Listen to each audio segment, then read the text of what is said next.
Νηστεία, η βασίλισσα της θέωσης. Ιατρικά, ενεργοποιεί την αυτοφαγία.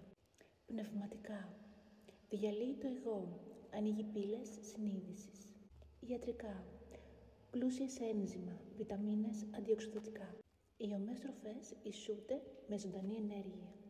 Πνευματικά, δεν φέρνουν θάνατο, διότι είναι δονητικά καθαρές.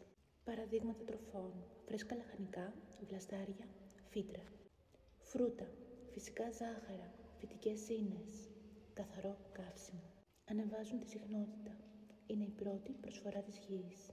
Τα λιγότερο γλυκά φρούτα αλκαλοποιούν, καθαρίζουν το ύπαρ, φροντίζουν για να δουλεύει σωστά ο μεταβολισμός. Σπόροι, γενετικός φορέας ζωής. Πλήρες ω3, ψευδάργυρο, πρωτεΐνη. Πνευματικά κωδικοποιούν την αρχαίγονη ζωή. Φέρουν μνήμη δημιουργού. Κάποια από αυτά, κάναβη, λιναρόσπορος, τσία. Βότανα, οι φορείς των θεών. Αντιφλεγμονώδη, ανοσοενισχυτικά.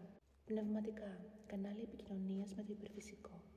Κάποια από αυτά, βασιλικός, φασκόμηλο, μελισσόχορτο. Η καθαρή ζωντανή τροφή είναι τελετουργία. Η εξέλιξη είναι σταδιακή.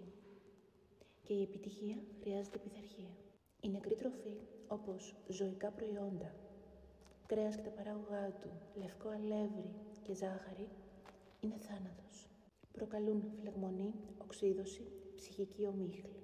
Ό,τι βάζεις στο στόμα σου, το γράφει η άβρα σου. Με συνέπεια, η ύλη που καταπίνεις γίνεται λόγος που εκπέμπεις. Θες καθαρότητα, φάε καθαρό. Θες δύναμη, φάε ζωντανό. Θες γαλήνη, μην τρως πόνο. Διότι δεν υπάρχει θεϊκή ψυχή μέσα σε σώμα σκουπιδιών. Το σώμα είναι ο ναός. Η τροφή είναι η προσφορά. Και η ψυχή αναγνωρίζει αν της προσφέρεις στάχτη ή φως. Αν θες να υψωθείς, ξεκίνα από το πιάτο σου.